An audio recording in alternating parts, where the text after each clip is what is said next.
Hey everyone, this video is going to show how I took this battery backup sump pump system that had died, and I hacked it open and fixed it.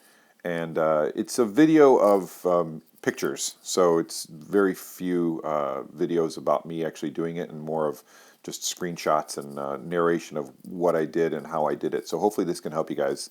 If you've got a system like this that's died, rather than throwing it out and buying a new one, let's see if we can work together and crack it open and fix it, and maybe even make it better than the way it was before. I went online and looked for a replacement system. I actually tried to see if I can buy just a replacement logic board, which is hard to find. You can find them; they're around 150 bucks. A whole new replacement system, like the one I have, the ESP25, is around $220. So, just another incentive to really think about maybe trying to fix it rather than looking for a new one to replace it. So I took the entire system over to my bench and just started taking it apart. We've all done this before. Just remove the leads, the battery leads, set them aside, and heft that battery out of the battery box and set it aside so we can work on it. And when I was working on this, I pulled the battery out, I should say, and saw the receipt down on the bottom. This is a nice tip and trick for you guys.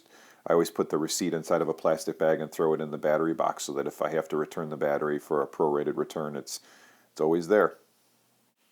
All right, next we're going to remove the control module and pull it away from the box. So just unscrew those screws from the inside and remove the battery box, or the control module from the battery box. Aha! Now we see what the problem was. So on the logic board itself, you can see there's a burn mark, and I flipped it over and saw that the voltage regulator component had fried out. So more than likely what was happening was there was an overcharging of the battery going on, and that's likely what killed my battery after less than a few months. This is the schematic that I came up with. It's really nothing special. If you think about what this system is supposed to do, it's there's a switch that activates pump. That's basically about it. So in this case, I've got a pretty basic schematic. I have a battery and I have a fuse, two switches, a test switch, which I'll talk to in a few minutes, and the float switch, which is already down in the sump pit, which activate a relay, which then turns on the pump. I put this in an online schematic testing program just to make sure everything's looking good and working well. Although this is kind of like very, very beginner level electronics, it tested out perfectly fine.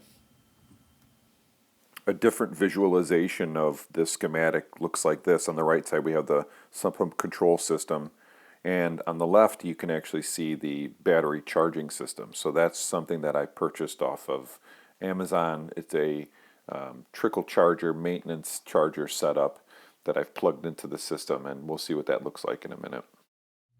Alright, in typical hacker fashion, I went in and cut all the wires apart, and I'll talk to what we see on this picture in clockwise format. So up on the top, you'll see a white connector that actually goes to the existing float switch that's in the sump pump.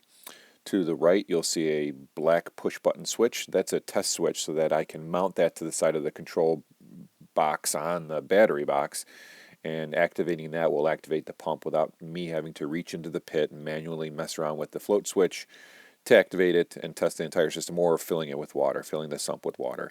Then we have beneath that we have a white connector which goes to the pump, and then beneath that we've got a blade fuse, 20 amp blade fuse, and then circling around to the bottom left you'll see a standard automobile relay which was used to connect it all as per the schematic that we saw earlier.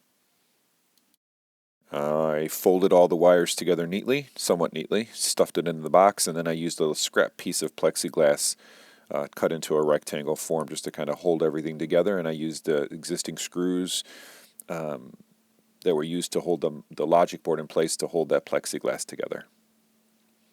And this is the front side. Not too bad. I think it's at least maintains some of the existing cleanliness of the setup.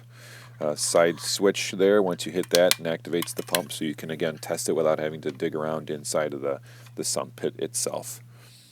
Put the control box back up to the battery box. Use the existing screws to screw it all back together. Again, looks nice, neat, and clean. Ready to go. These are the leftover parts that you will be able to just get rid of, or just throw in your electronics box for later projects. Last part of the project is, how are we going to maintain the battery? How are we going to keep it charged? So I went online and bought this 1.5 amp fully automated or automatic onboard battery charger, and took it out of the box, screwed it to the side of the battery box, and then connected the battery leads up to the battery terminals, as you can see. And since this was on my bench top still, I just plugged it in to check operation, and everything looked good. So I put the cap on, as you can see here, and brought it over to the pump to test it out. What I realized was the pigtail to go to the charger is way too short. It's only like a foot long. So opened up the battery charger and decided to remove the power lead and add a longer one. So thankfully the power was connected to the logic board with just really simple push type connectors, so it was easy to remove that and add a much longer same gauge wire to replace that small 1 foot pigtail. Okay, here's the finished project. Dragged it over to the sump pump location and connected the pump and the float switch that were obviously both still in the sump pit to the rebuilt control system or control board on the side of the box on the left there, and plugged the charger into the wall outlet. I tested the entire system by hitting that black push button switch I showed before. That activated the pump, worked fine. And I also reached into the sump pit and lifted the float switch to test it, and that worked fine as well. So all in all, this was a perfect project, and it worked out and turned out exactly how I wanted it to. One final thought, just make sure you take the battery charger owner manual and stick it in the bag with the receipt, throw it inside of the battery box so you'll always know where it is.